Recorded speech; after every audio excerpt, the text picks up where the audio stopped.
कभी आपने सुना है पहाड़ों के बीच घने देवदारों के जंगल में बसी तीर्थन घाटी के बारे में? लोग कहते हैं वहाँ एक वीरान कॉटेज है। दिखने में तो आम लगती है, मगर उसके अंदर दबी है एक खौफनाक सच्चाई। मैं वहाँ अकेलेपन की तलाश में गया था, लेकिन जो मिला वो तन्हाई नहीं थी। वो मेरे जीवन के सबसे डरावने दिन थे।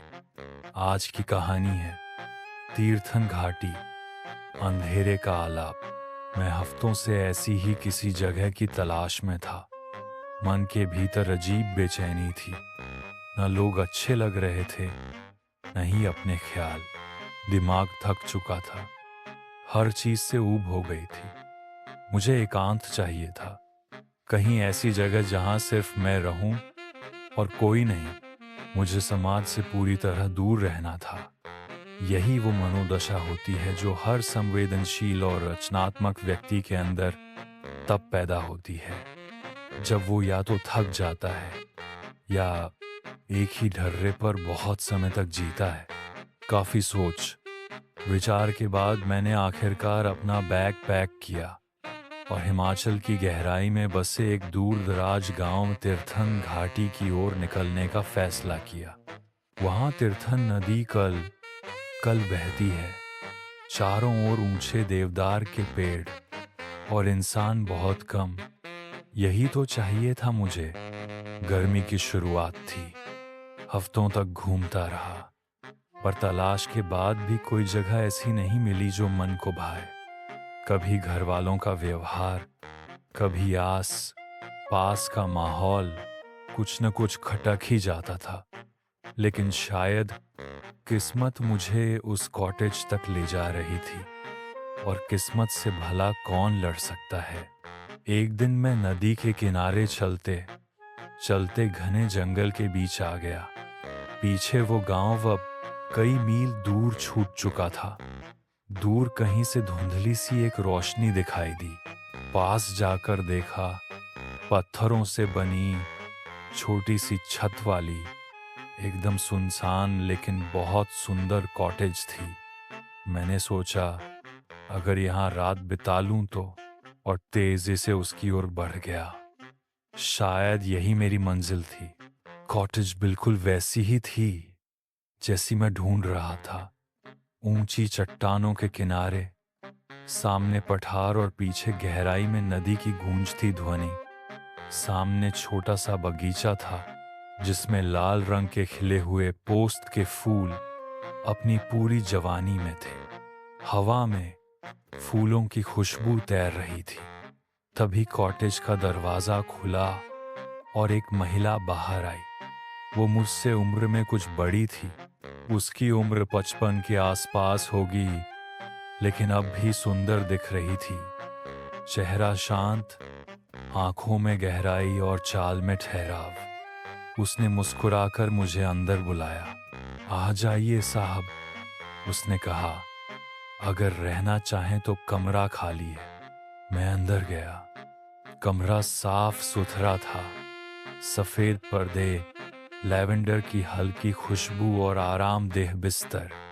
मुझे कुछ और चाहिए ही नहीं था। मैंने बिना देर किए कमरा ले लिया। वो महिला सावित्री देवी विधवा थी।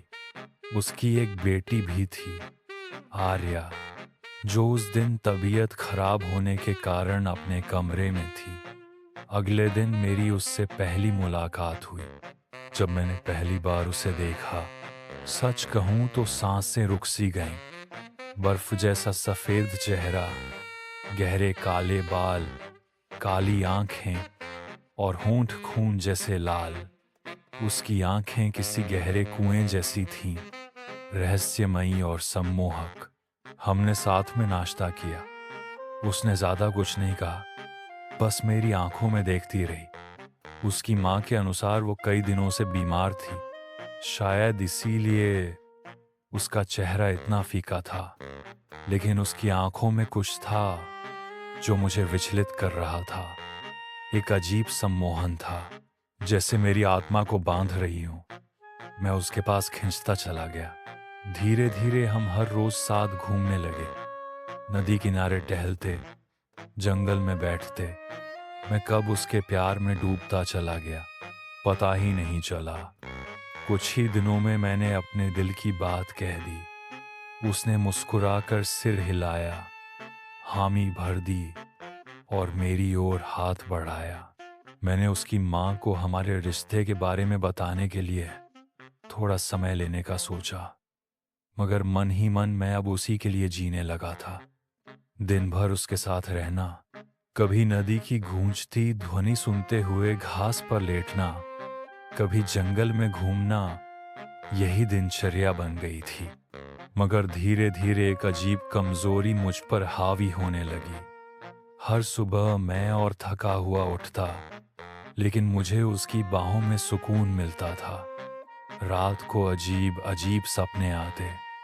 कभी सपने में वो मुझे चूमती, उसके रेशमी बाल मेरी गर्दन को छूते तो मैं सिहर उठता। कभी लगता हम दोनों हवा में तैर रहे हैं और उसके बाल बादल बनकर हमें ढंक लेते हैं। मैं बस उसकी गिरफ्त में पूरी तरह डूब चुका था। लेकिन फिर आई वो रात जिसने सब बदल दिया। उस दिन भी हम देर तक नदी किनारे टहलते रहे थे। चांदनी रात थी। कमरे में लौटकर मैं इतना थक चुका था कि बिना नाइट कैप पिए ही बिस्तर पर लेट गया और गहरी नींद में डूब गया। रात को डरावना सपना आया। मैंने देखा एक बड़ा चमगादड़ उड़ते हुए मेरी खिड़की से अंदर आया। लेकिन वो चमगादड़ कोई आम जीव नहीं था। उसका चेहरा आर्या जैसा था। उसके होंठ लाल थे और दांत नुकीले। उसने मेरे बाजू पर अपने दांत गड़ दिए और मेरा खून चूसने लगी। मैं उसे हटाना चाहता था, पर जैसे शरीर पत्थर हो गया था। मैं उसे देख रहा था। वो मेरे खून को जैसे किसी दिव्य आनंद में पी रही थी। उसकी लाल होंठों से खून चूसती वो भयानक परछाई मुझे अजीब आनंद और डर दोनों से भर रही थी। तभी मेरी नजर जमीन पर पड़ी। कई नौजवानों की लाशें, सबके बाजू पर वही गहरे लाल निशान। अचानक मुझे एहसास हुआ, पिछले कई दिनों से मेरे अपने बाजू पर भी वही निशान दिख रहा था। सारा सच मेरे सामने खुल गया। ये कमजोरी, ये अजीब सपने, सब इसी का नतीजा था। लेकिन उस रात शायद मेरी किस्मत ने साथ दिया। मैंने उस दिन नाइट कैप नहीं पी थी, जो हर रात मैं इस पर रखा करती थी। शायद इसीलिए इस बार जब उसने काटा, दर्द थोड़ा गहरा हुआ और मैं सच में जाग गया। चांदनी में मैंने जो देखा वो आज भी आंखों में जिंदा है। मैंने देखा आर्या सच में मेरे बाजू पर झुकी हुई थी। चांद की रोशनी में उसका चेहरा चमक रहा था। उसके खुले बाल, खून से सने होंठ और उन आंखों में वहशी प्यास।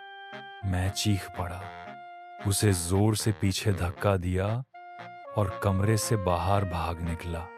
उस रात मैं बिना रुके भागता रहा, बस भागता रहा।